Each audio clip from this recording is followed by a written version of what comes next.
Continuamos con el módulo número 2. Dentro del módulo número 2 tenemos el punto 2.2, que es el desarrollo de la arteterapia en el Reino Unido y en Estados Unidos. Como hemos comentado en el título, los países pioneros dentro del desarrollo de la arteterapia son o fueron Estados Unidos e Inglaterra. Ambos países, de forma simultánea, marcaron unas etapas de desarrollo en esta disciplina, las cuales podemos ver en la pantalla. Las etapas de desarrollo comienzan con una etapa inicial que data desde 1935 hasta 1969. Después hay una etapa de expansión que data desde 1970 hasta 1978 y una de consolidación desde 1979 a 1999.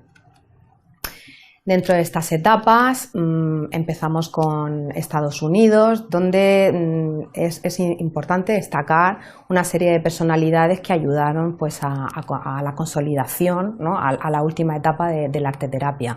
En Estados Unidos, una de estas precursoras fue Margaret Nambour. Margaret Nambour fue una educadora que comienza a experimentar con las técnicas de libre expresión y lo hizo en la escuela Walden, que era una escuela para niños. Y ella, junto con el doctor, con las investigaciones que hizo después con el doctor Nolan, observó que a través de las pinturas los niños conseguían perpetuar sus conflictos, proyectar sus problemas y a partir de sus dibujos después poder verbalizarlos. Además, Margaret Nambour también se preocupó, fue una señora que se preocupó bastante por la difusión de la arteterapia, por todas sus investigaciones, difundirlas y darlas a conocer y apareció en muchísimos, sus trabajos aparecieron en muchísimos congresos y fue una persona muy importante, ¿no? Dentro de este ámbito desde los años 40 hasta la década de los 80. Bien, otra personalidad muy importante fue Edith Kramer. Edith Kramer también viene del ámbito de la educación, pero ella fue profesora de educación artística y emprende un camino similar, ¿no? a Nambour. Ella también comienza a dar clase con niños de refugiados de la Alemania nazi sobre los años 30 también, simultáneamente, y comienza a darse cuenta de que los niños expresaban toda su drama, todo el drama vivido de la guerra y todos sus traumas a partir de las actividades artísticas que realizaba con ellos. Y no solamente eso, el resultado final que les hacía hablar, sino también durante el proceso creativo los niños se sentían más relajados, más tranquilos y todo eso todos esos conflictos afloraban y después al hablarlos los niños lo podían integrar mejor en su vida. Ella también se encargó de distinguir o tuvo un interés insistió muchísimo en distinguir lo que era la diferencia entre el uso del arte en la psicoterapia y la arteterapia como disciplina independiente. Bien, otros precursores importantes en Estados Unidos son los que vemos en pantalla. Mary Hatton, que fue artista también desde el ámbito artístico, Don Jones, también artista, y Eleanor Ullman, que fue educadora. Desde el segundo país pionero, Inglaterra, tenemos a Adrian Hill. Adrian Hill fue un pintor que durante su convalecencia en 1938, como vemos en un espacio de guerra, de la Segunda Guerra Mundial, él estuvo ingresado en un hospital por tuberculosis y decidió empezar a pintar para hacer su ingreso más ameno, su enfermedad más llevadera. Y él en el hospital empezó a realizar actividades artísticas, a dibujar, a pintar y se le ocurrió compartir esas actividades con los demás enfermos.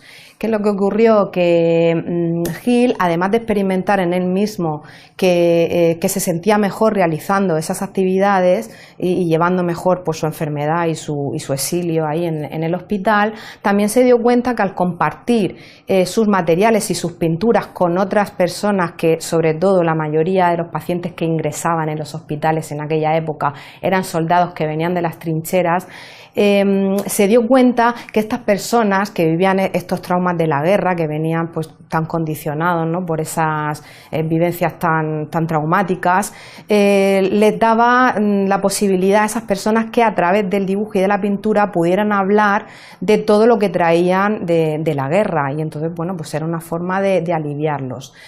Él, al descubrir este hallazgo, pues se dio cuenta de que el arte pues, tenía un poder más allá de lo estético, es decir, que tenía una función terapéutica muy poderosa.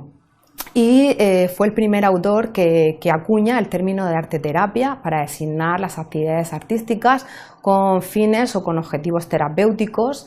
Y a partir de su trabajo también hay otros personajes importantes, por ejemplo Edward Adamson, que fue compañero suyo, tenemos a Rita Simon, etcétera. Es decir, hay muchísimos, pero bueno, los que están en pantalla tal vez serían los más destacables dentro de esta etapa inicial. Bien, en la siguiente etapa tenemos la etapa de expansión, que como decimos, desde 1970 hasta 1978. Durante esa etapa comienzan también a surgir nuevos movimientos dentro del arte contemporáneo, también hay un auge dentro de la disciplina de la psicología, la aparición de los colectivos de vocación sí, la antipsiquiatría, en fin, toda esta amalgama de movimientos hacen que el arte-terapia pues, vaya cogiendo cada vez más fuerza y también pues, se vaya juntando con esas raíces epistemológicas que hemos comentado en el apartado anterior. También empiezan las primeras, el nacimiento y el auge de las primeras asociaciones de arte-terapia, tanto en Inglaterra, que sería la BAT, que empieza en 1964, como la ATA, que es la americana, la Asociación Americana de Arte-Terapia. Y bueno, estas dos asociaciones, junto con otras que van surgiendo en otros países, pues hacen que la disciplina del arte-terapia cada vez tenga más reconocimiento a nivel profesional. Y por último hay una etapa de consolidación de los años que aparecen en pantalla, donde ya se produce una expansión internacional de todas estas asociaciones, se convierten las asociaciones en federaciones de arte-terapia, es decir, van cogiendo más fuerza, se va extendiendo por otros países como Canadá, Israel, Francia, es decir, por Europa, etcétera, incluso también en España, que en España también aparece en ese mismo año, en 1999, los primeros estudios universitarios. Y bueno, hay un incremento de la labor científica dentro del campo arte terapéutico y sobre todo, lo más importante, un reconocimiento oficial de la validación y el control profesional y académico de esta joven disciplina. Bien, pues hasta aquí terminamos el módulo 2, el punto 2.2, y muchas gracias por su atención.